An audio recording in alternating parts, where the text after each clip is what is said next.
what they say. Everyone finds their own way. No one knows how it goes. Standing there within your clothes, I find it superfluous. Trying to be virtuous, bone and flesh, hot hell yes. Ask me and I must confess that I'm not made of stone or plaster, but I've been molded by the master. I am fully loaded and equipped, you see.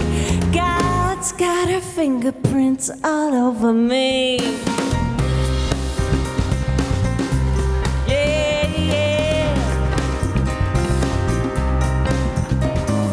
As above is below, I am perfect, don't you know? God expressing beautifully, came to form dressed up as me. My birthright, shine my light. Hope it don't make you uptight. If it do, that's on you. My creator wants me to, and I might be a real rule breaker, but I've been fleshed out by my maker. I am fully loaded and equipped, you see. God's got her fingerprints all over me.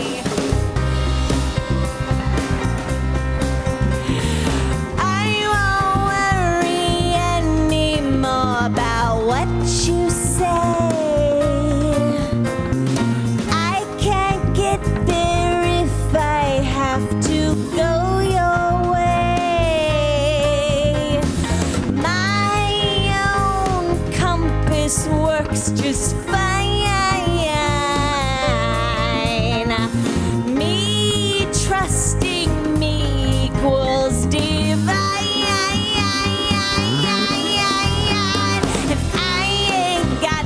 Time for haters, 'cause I am one with my creator. I am fully loaded and equipped, you see. God's got her fingerprints all over me. They're all over me.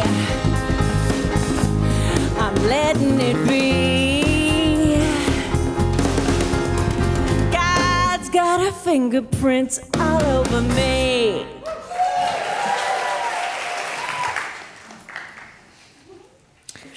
And you know what else God has her fingerprints on? A frog, a giant spider, and a goddess Shakti. How does that tie in together? What? Now I have you all curious, I know. Well, let's start off with the frog. As a group of frogs were traveling through a meadow, two of them fell deep into a hole. But fortunately for those two frogs, there was a ledge halfway down, so they didn't go all the way down. And they were looking up, and the frogs on the top were looking down, and the frogs on the top were like, this is not looking good. That is a deep, deep hole. And they were like, oh man, we do not want to wait for these frogs. I think we should tell them to give up. I know. Somebody oh my God. And so they looked down at the frogs, and the frogs down below were looking up on their little ledge halfway down. And they said, you know what, guys? Your situation is grim. You should just really give up. Now, both the frogs decided to jump and see if they could make it out the hole. So they're jumping, and they would jump and hit the wall and slide down to the ledge again, and jump and hit the wall and slide down. And the frogs at the top were like, no, you really, like, this is really impossible. You really just, it would be better if you didn't starve to death, trust us. And so they're jumping and jumping, and they're like, can't you hear us? This is an impossible thing to do. And so one frog jumped, and it looked back, and it decided to just let go. And down it went into the hole. Lost forever. I know. And the other frog, it kept jumping. It kept jumping and jumping and jumping. And finally it jumped and it got out of the hole. And the frogs at the top of the hole were like, didn't you hear us? We said it was impossible. And the frog was like, huh? I can't hear very well. What did you say? What? Oh, I thought you were cheering me on. Well, the moral of the story is that truly our words have an effect on other people's lives. And our words are like prayers. And our words can affect people. And it could actually mean the difference between life and death. And how we pay attention to the words that are out there also make an impact on us. So this week, we're talking about the holy reimagined. And this month, we're talking about honoring the divine feminine in all. Most of us, not all of us, but most of us grew up inside of a culture that saw God as a man. And that's not true of all the cultures. Some believe in gods and goddesses, some believe in the goddess. But one thing that we do teach here is the triune nature of God. Now, if you were like me, who grew up in a religion that was more of a patriarchal culture, I heard about the Father, the Son, and the Holy Ghost. Now, some people grew up in earth-based traditions with matriarchal focus, and they heard about the Mother, the Maiden, and the Crone. Now here, at Centers for Spiritual Living, we say yes and yes. Because our triune nature looks like this. There is a divine masculine, which is conscious and directive. And there is a divine feminine, which is creative and receptive. And then there's us, the embodiment of both. And that's what we teach. And the conscious and directive part is like intelligence and ideas. And it is organized and methodical. And the place that is creative is also a mystery. And it is the place of intuition. And it is a place of love in the heart. And one way I was thinking about our triune nature that we have here is kind of like writing a book. Like, here's a book. This is our book of the month, by the way. Wild Mercy by Mirabai Starr. But let's say I were going to write a book. I have an idea. I want to write a book. Well, that's a conscious idea right there. And then I think, I actually need to create the book. And so I listen and imagine and create in my mind, and then I write it down. And so there's an act of creation that happens. And it's not, any writer will know, it's not always very, it doesn't flow at every logical point. It's a creative process, which means it ebbs and flows. And so writing the book is kind of like the act of creation, but then the book in itself, the completion of the book is a manifestation. It's the end. And it still is part of creation itself. And all three of that triune avenue of expression is involved in the book coming into being. It all happened to come into being. So not just the book as a final product, as the outpictured triune nature of the divine, but your words are an act of creation itself. You have that same act of creation, an idea, and then you speak the words, and the words come into form, into manifestation. They actually impact our culture, our behavior, our ways of being. Traditionally, the divine feminine actually has been a part of God. Now, a lot of people in here, not everybody, but a lot of people in here grew up with a Jewish or Christian heritage. Now, for all the Christians who grew up Christian in the room, I just want to let you know that Jesus was a Jew. So let's just all narrow it down. There's some inheritance of Judaism here. And the Hebrews are recognized in the ancient world as a people of the one God, right? But the interesting thing, instead of separating traits and characteristics of the one God into deities representing the one, like in Hinduism, they talked about the wholeness of the one. And the divine feminine is a key component in Judaism as to the understanding of God, historically in ancient times, ancient writings. So they had the many facets of the spirit, the God, El, Eloha, and Elohim, masculine, feminine, and plural, all aspects of the one God. And I learned on a website called King David's Table, on a man who studies the historical accounts and the etymology of the Jewish tradition, that this man says, some brief study into the title of Elohim, meaning, by the way, the word of God, will show that it's a very unusual word. For the root of the word is the Hebrew Eloha, which is a distinctly feminine title for God.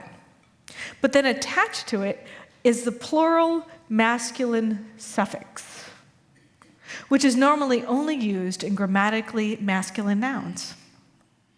So that makes Elohim a word of mixed gender or of both genders. So what does this reveal to us? What could God possibly be saying to us by using such a title of a word for itself? Perhaps it's the nature of all as a gender-complete Elohim within itself contains all the characters of the divine masculine father and the feminine mother. So the interesting thing about that as our history is all of those words were translated in English as God. And in the time period when they were translated, they were placed in the text with masculine-only pronouns, which were the terms of the time. And then, over time, the meaning devolved God into a man, and the feminine aspects of God slipped from our whole conscious awareness. I was looking up in Wikipedia, gender in language, and there is an article on gender neutrality in English, and it says, there's a growing awareness that language does not merely reflect the way we think, but it also shapes our thinking. If words and expressions that imply that women or men are inferior and are constantly used, that assumption of inferiority tends to be a part of our mindset and outpictures in our world. Language is a powerful tool. Poets and propagandists know that and utilize it. As well, do people who are perpetrators of discrimination. And the victims know it quite well. So how do we use our words? And what are we going to do with them? Because our words form and shape the reality that we have and our context that we live in. The stories that we tell are the stories that create for us our own paradigms of our own reality. And those around us, because we inherit those stories and ways of being in our teachings. And all of it impacts us. So I want to invite you to think about the divine feminine as not a gender, but as an energy and an attribute. See, viewing God as a man, we lose sight of all that God is. To associate masculine and feminine energies as specific to male and female genders is to limit our belief of who we are and what we are becoming together as humans. So once we inherently hold the potential and the power of God, we can embody that divine and masculine and divine feminine energies in ourselves, allowing us to have both the masculine energy, the order, the inspiration, the ideas, right? And the feminine creation, married together to create who we are. One thing I know is that living in a fast-paced world that I've become disconnected from the sacredness of life sometimes. Sometimes I forget. And the beauty of honoring the divine feminine is coming present into the moment that is here and understanding and acknowledging and seeing the beauty that is present all around us in this present moment. So I invite you to connect to your divine femininity and bringing a balance to your view of God, to the divine, to the beloved one. And I know that a lot of us have experienced growth with the divine masculine and knowing that we are asserting our intentions in the world, and then other times being open and receptive to it. So the masculine is saying our intentions, is putting out there our affirmative prayer, and then whenever we let it go, we're getting into the space of receiving it. So if we just state it and don't let it go and aren't willing to receive, then we haven't completed the process of having a harmony in our own personal lives. So one thing I think is really interesting is that I've gotten to the place. I started here and I started this teaching, I started in this teaching about 20 years ago. And I really got into it. I'm a super learning geek, and I like to try things out, try new things. And so what I did is I came into this teaching, and I was able to learn about affirmative prayer. I was able to learn about affirmations. I was able to learn about using my words to create my reality. I wrote my visions down. I did visioning. I surrendered to all of it. And I wanted to have a life where I was using my gifts in the world, and I was paid well, and I had a relationship that was successful and harmonious. And when I started doing that really consistently, easily, and effortlessly, and I was really loving this new joy and this newfound energy that I was having in my life, everything fell apart. Anybody relate? All the practitioners in the room raise their hands. I just want to note that.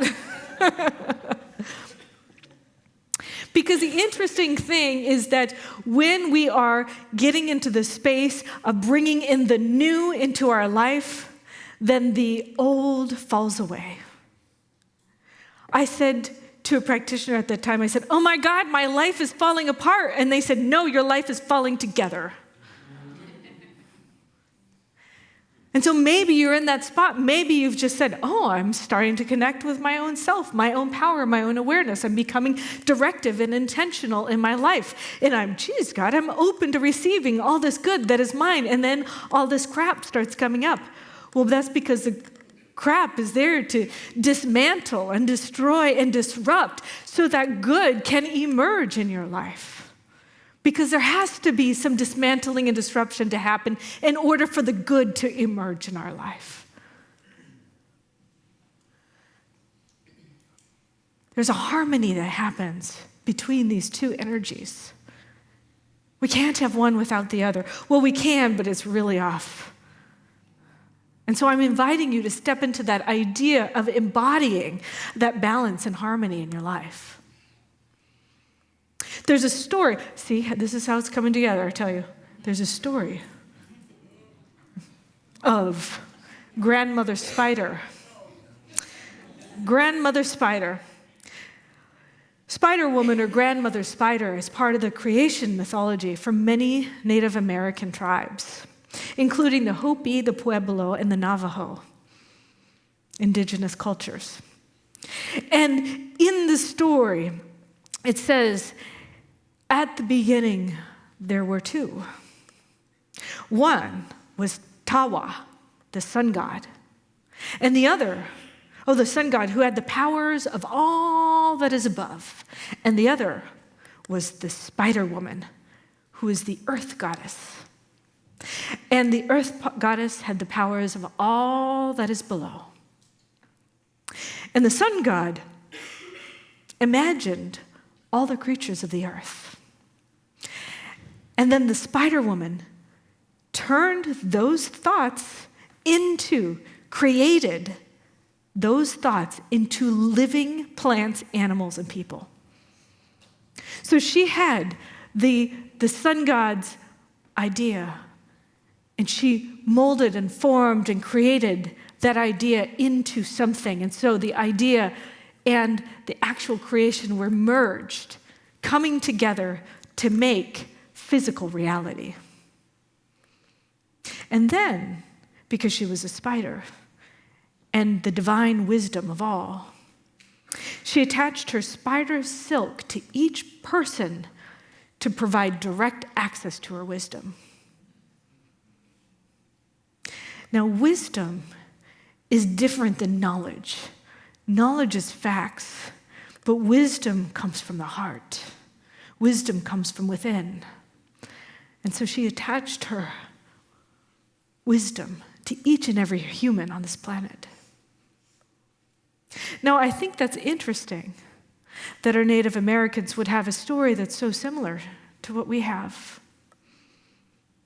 And that there needed to be the divine feminine and the sacred masculine to flow through everyone in order for life to be here on this planet. Ernest Holmes said life itself is androgynous. It contains within itself both the masculine and feminine factors. The male and female principles come from the one principle. All come from the one and return to the one. All are now in the one and will forever remain in the one. But it takes that, the masculine, the feminine, and the combination for us to be here in expression. And so as I was thinking about this, I was really thinking about my life and how creation is so much a part of my life, and how I can embody more of the divine feminine, and how I can look at the holy and reimagine the holy in a new way. And then I started reading this amazing book, our book of the month, by Mirabai Starr, Wild Mercy. And she said, and this is so amazing, I did this title before I read the book, by the way. The dismantling of our false structures is holy work, and it's inextricable from creativity. The dismantling of our false structures is holy work, and it's inextricable from creativity. There might need to be some dismantling that happens, maybe in our own personal lives, but also collectively in this country. There might need to be some holy work done in order for a new creation to emerge. If I have an idea of possibility of a world that works for everyone, that might mean some dismantling has to happen of a world that's not working for everyone in order for this world that works for everyone to emerge into being. And maybe at this time, we were all called forth to be here at this time, to be a part of that creation. So that works collectively and it also works individually. Something in our lives needs to go in order for the new to emerge. Something has to fall away in order for the new to be birthed. And it's okay, it's not a bad thing. You need the fertilizer in order for the plant to grow. You need it. So we can bless the fertilizer, we can bless that, and we can know that all of it was there to take place in our lives in order for this new way of being to emerge, something that we have collectively been calling forth, something that we have collectively been asking for, dreaming about, imagining in our minds of possibility. And we get to be the ones that are here to allow it to happen, to be in the space of creation, to continue to be that dream, that imagining, that allowing, that nurturing. That is that divine feminine aspect, listening to our inner wisdom. Mirabai goes on to say, the phoenix is born from the ashes. Resurrection does not happen without crucifixion. In Hindu mythology, Shakti is the primal energy of the universe. She Goddess Shakti. See, I can do three things here and tie them together. Okay. She is the embodiment of power and strength coursing through all of creation, animating and enlivening all that is. All forms are manifestations of Shakti. She is the great mother. She is the source from which all of the other goddesses spring. She is also the fiery solvent that sometimes, either spontaneously or in response to certain spiritual practices, flows into the soul and dissolves the boundaries of the separate self, restoring our essential unit and unity with the Supreme Being. Now, you may have heard of Shakti, and you also have heard of Shiva. Now, Shakti is a consort of Shiva.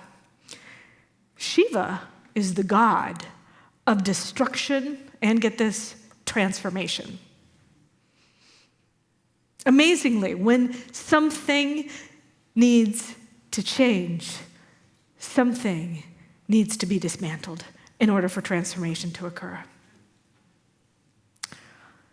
Shakti. This relationship does not imply that Shakti is subservient to Shiva, but Shiva represents the transcendent nature of divine reality, and Shakti is the eminence. She is the force of embodiment, the Word made flesh. Shakti is not only the movement of the one into the many, she is also the liberation from the illusion of separation.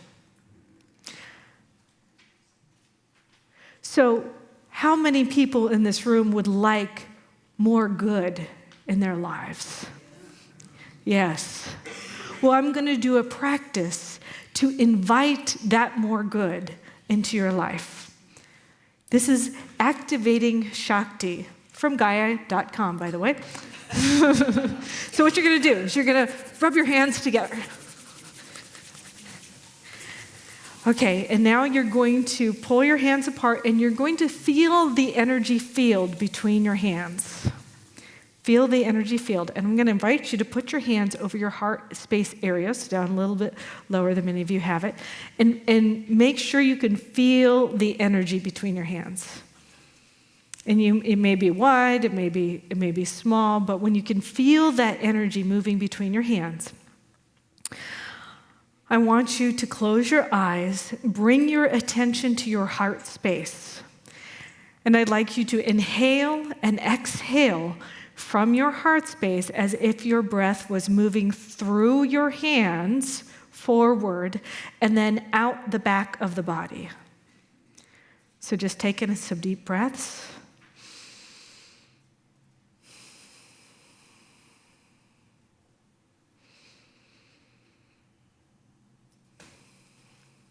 And I'd like you to become aware of the energy behind your body, the subtle energy behind you.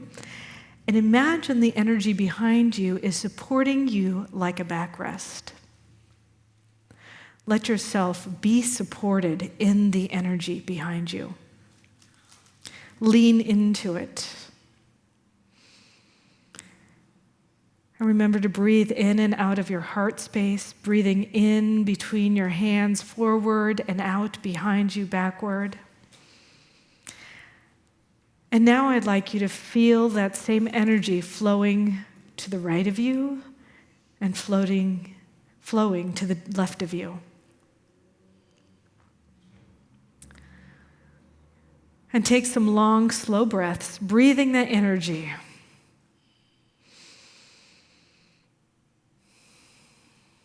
Acknowledging that you're inhaling and exhaling Shakti, the strength of creation, that which animates and enlives all that is. Energy.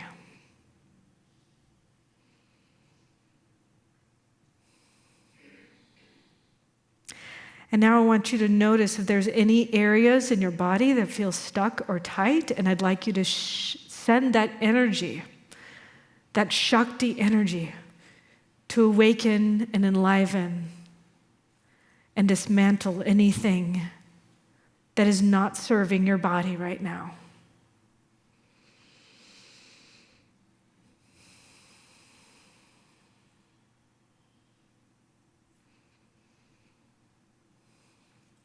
And I'd like you to bring your awareness to the energy at the base of your spine and recognize and know that your spine holds a channel of energy that runs through the center of your body. So allow the base of your spine to be ignited with that energy and feel it pull up through to your heart space. And I'd like you to again allow that energy to reside in your heart space. Breathe it in and breathe it out, forward and backward, to the right and to the left of you.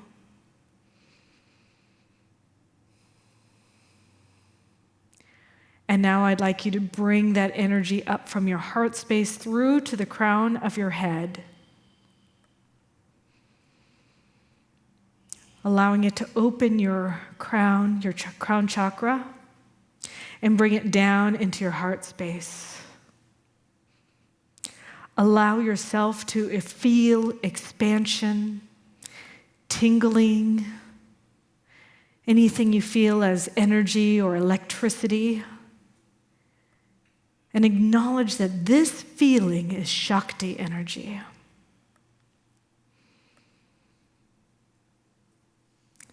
And I'd like you to take a moment and bless those around you with this Shakti energy. So send your Shakti energy forward, blessing anybody who's in front of you. And send it backward, blessing anybody who's behind you. Send it to the right of you, blessing anybody to the right of you. And send it to the left of you, blessing anybody to the left of you. And now I'd like you to bring your hands over your heart and thank the Shakti within and say, I am grateful for you, Shakti. I call this forth into my life, and I am a blessing because of it. And so it is. And so, how do you honor that divine feminine within yourself? I'm going to challenge you this week to do 3 things, and they had to do with the stories. 1, pay attention to your words. What are they creating for you? What words are you giving weight to for others? And what words are you using as a blessing for others? Number 2, access your divine wisdom. The best way to do it is through imagination. Einstein said imagination is thousands of times more powerful than knowledge. Knowledge, facts, figures, logic, and reasoning is the masculine principle. But imagination, mystical events, and intuition are the feminine principles. So trusting that which is not seen is our feminine principle. Trusting in knowing that something greater is happening on this planet than we could ever imagine, that a new creation is being birthed forth and things are being dismantled because of it. But we get to use our imagination to be creating what that next iteration is. And 3, embody your Shakti. Utilize your creative life force energy. Think about what structures need to be dismantled, what creative risk can you take, what daily routine can you shake up, and allow that Shakti energy to move through you in a way that blesses, nurtures, grounds, and supports everybody around you. So I challenge you this week to take that on, to be the space where spirit shows up, to be the place where the divine masculine merges with the divine feminine, to be the embodiment of the holy creation on this planet. I truly believe that each one of us is here for a reason at this time, in this place. And I'm grateful to know that you showed up and said yes, and so it is. Thank you.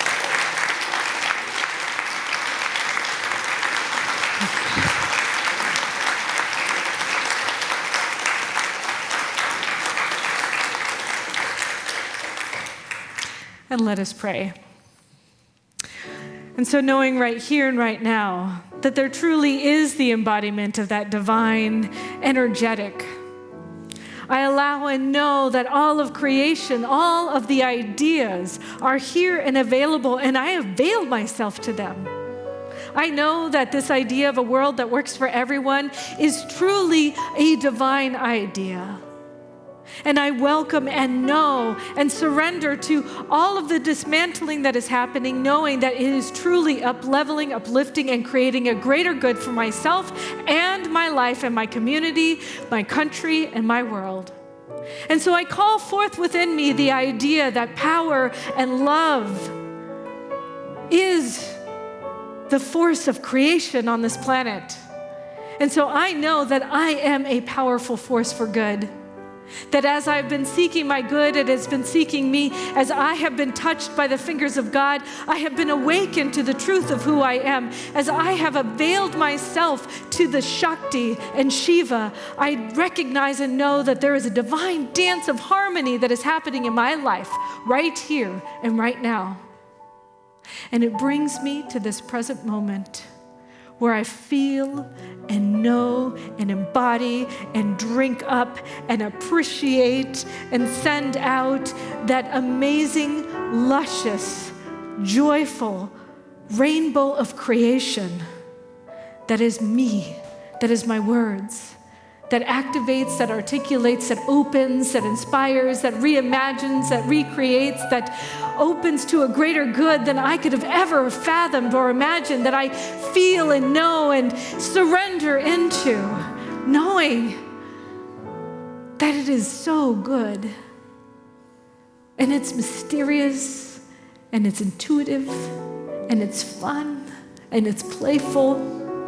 And it's all of that in one divine ball of joy. And so I claim it, I know it, I accept it, I embody it, I am it. I declare it for all of us here. And I know that it is already done better and greater than we can ever imagine. And so it is.